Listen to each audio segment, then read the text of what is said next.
आज का हमारा फर्स्ट रूल है सीड।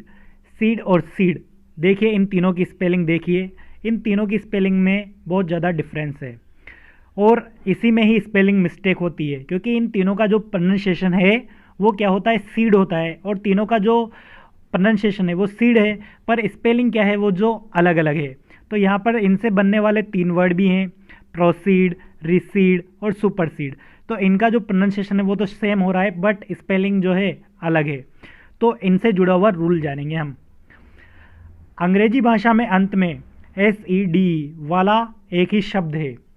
जिस वर्ड के लास्ट में एस ई डी आता है वो केवल अंग्रेजी में एक ही है, वो यहाँ पर लिखा हुआ है सुपरसीड, यानी कि जगह लेना। तो इसका तो डाउट आपको क्लियर हो गया कि ये तो सिर्फ सुपरसीड के साथ ही आएगा, एस ई डी। इसी तरह अंत में सीड वाले शब्द अंग्रेजी में तीन हैं, सी डबल ई डी।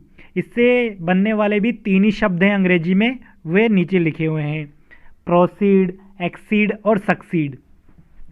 तो ये भी, इसका भी डाउट क्लियर हो गया कि ये सिर्फ तीन ही वर्ड्स के साथ आता है, वो यहाँ पर लिखे हुए हैं, प्रोसीड, एक्सीड और सक्सीड।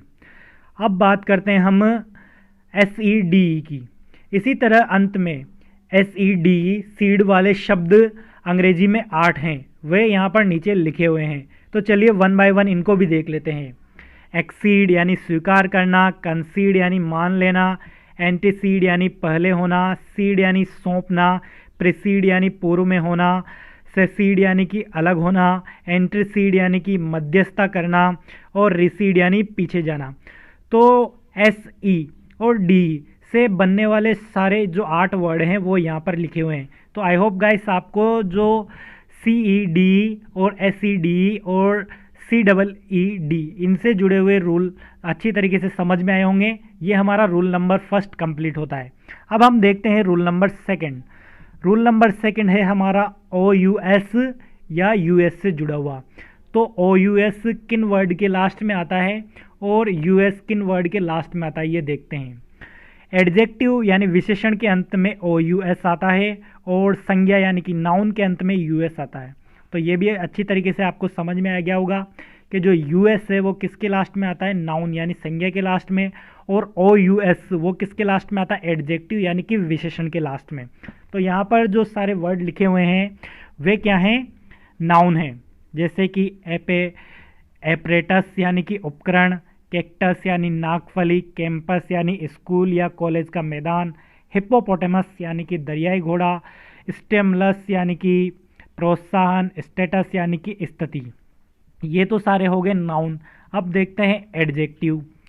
डेंजरस यानी कि खतरनाक, जेनरस यानी कि उदार, होमरस यानी कि हास्यात्मक, मार्वलस यानी कि अनोखा, मॉन्स्ट्रस यानी कि राक्षसी, रिडिकुलस यानी कि हास्यास्पद। तो ये सारे क्या हो गए, एडजेक्टिव हो गए। अब हम देखते हैं रूल नंबर 3। सी वाई या एस वाई से जुड़ा हुआ रूल है ये। अंग्रेजी में बहुत कम शब्द हैं जिनके अंत में एस वाई का प्रयोग किया जाता है। उनमें से कुछ प्रमुख शब्द हैं। बहुत कम शब्द हैं अंग्रेजी में जिनके लास्ट में एस वाई का यूज़ किया जाता है, और उनमें से जो प्रमुख शब्द हैं जिनका ज़्यादा यूज किया जाता है वे सारे वर्ड्स यहाँ पर लिखे हुए हैं।